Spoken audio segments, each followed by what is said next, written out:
Yo, what is up guys? Rans TV here. So, welcome back to my YouTube channel. So, ayan. Gawan ko na lang ng intro ngayon kasi bukas mag-change oil tayo ng ating Lifan KTV. Pakikita ko sa inyo kung paano tayo mag-change oil ng ating Lifan KTV. Kasi nasa 1,700 plus na yung ano niya, takbo niya.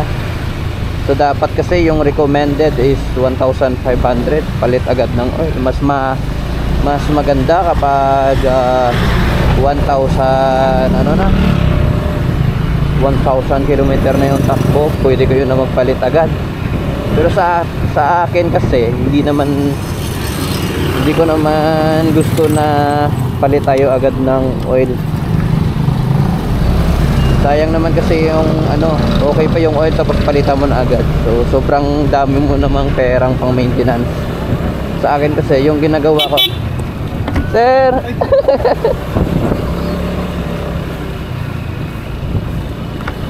Sa akin kasi yung ginagawa ko is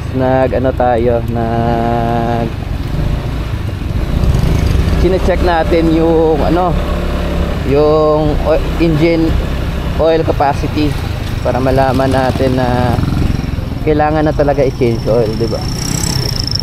Kasi yung mga maganda naman kapag 1,000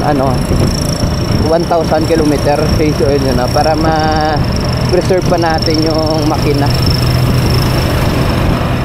Pero sa akin kasi hindi naman, para lang sa akin opinion ko lang na opinion ko lang na para sa akin, minsan nga nag-change oil ako ng motor na abot pa sa 3,000 Depende talaga sa budget.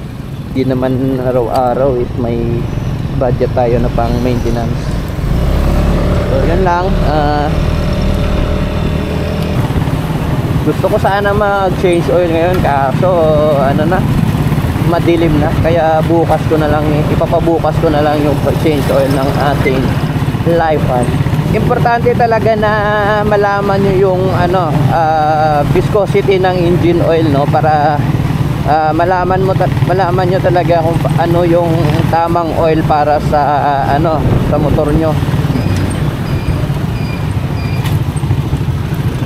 Sa akin kasi wala namang nilalagay na brand sa manual kung anong oil yung gamitin. Pero yung nasa manual is 15W40 yung engine oil dapat na ilagay.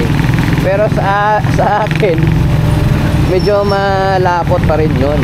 Para lang sa akin kasi sa mga cold start is malapot na siya So kaya binabaan natin ng 10W40 na AX7 galing sa Shell Advance. So nagpalit tayo ng oil. Kasi yung oil pa nito guys is unique oil na 20W40. So grabe, sobrang lapot niya. At saka na-notice ko sa oil na nilagay dito is madaling uminit yung makina.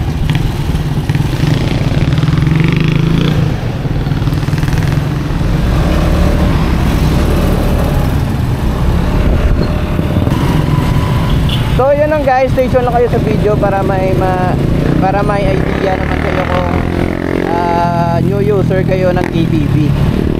May idea kayo kung paano mag-change oil ng motor at saka hindi kayo makagastos para sa labor.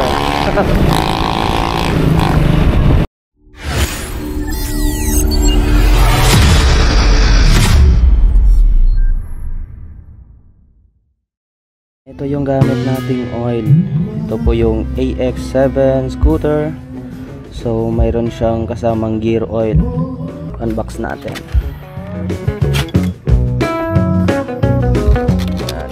Nakita ko lang.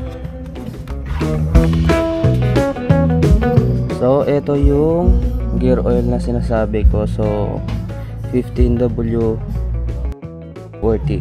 So ayan yung gamit nating gear oil. Tapos eto naman yung oil.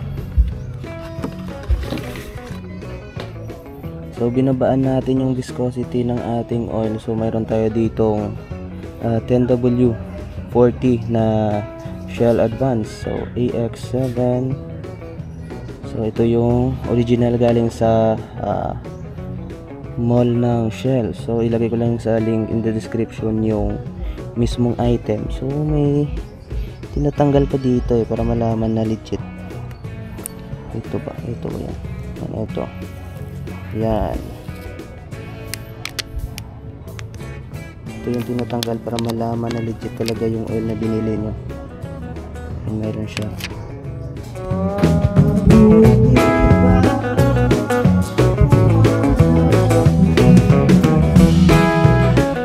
Palitan na natin ng gear oil yung KPV Life natin. Let's go. So ayan, lagyan lang natin to.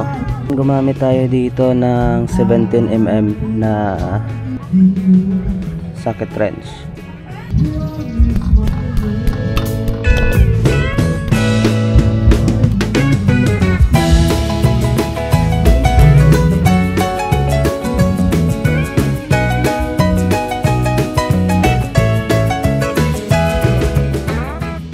Ito yung drain plug niya. So 17mm yung size nito. So ayan. So, mayroon siya ditong washer. Ganyan na yung kaitim yung oil niya.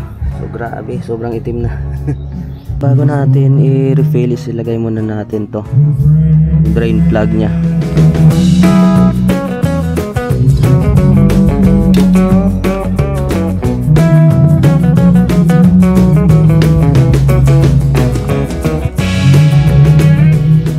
Gamitan na natin ang tela.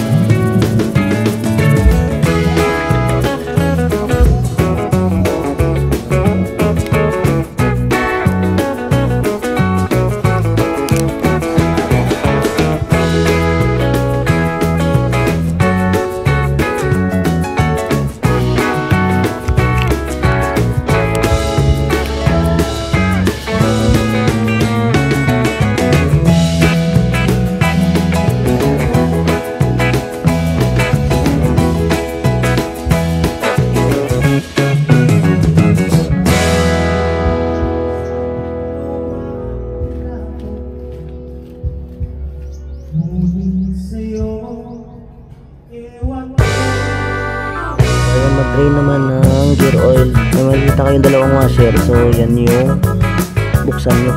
So huwag nyo itong bubuksan.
So ayan, nakakatapos na natin mag-change oil.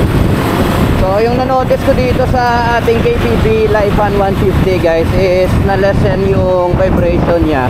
At saka naging smoothen yung ano, kasi yung nilagay dito na oil guys sa pagbili ko nito is 20W40 na engine oil. Yung brand is Uni Oil. So para sa akin lang guys, na-notice ko kasi grabe yung vibration ng motor natin kasi ang taas ng viscosity, tapos yung kapag cold start is parang may ano, ma-notice mo yun na nahihirapan yung makina kasi hindi agad makaangat yung oil sa kabuuang makina niya. So ngayon guys, nagandahan ako dito sa ating gamit na AX7 na Shell Advance. So yun lang guys, maraming salamat sa panonood ng ating tutorial kung paano natin napalitan ng engine oil at saka gear oil yung ating KPV Lifan 150. So ayan, sundan nyo lang yung ginawa ko para hindi na kayo mahirapan. So yung gamit natin na tools dito sa ating drain plug sa engine is 17mm. At saka yung sa ating gearbox is 10mm yung gamit natin. Tapos hindi pala kayo gumamit ng tawag doon ng socket wrench kasi hindi nyo siya mapipasok sa ilalim. So pakita ko. Sa ilalim guys, hindi nyo mapipasok yung mahirap siya. So gamitan nyo na lang ng tools na ginamit ko.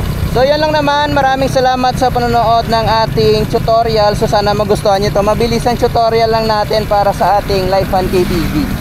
So mainam talaga guys na i-maintenance natin yung motor, no, para hindi natin maranasan yung pag-gray ng ating gear oil kasi dahil yon sa baha, no, nilubog ko to kasi sa baha.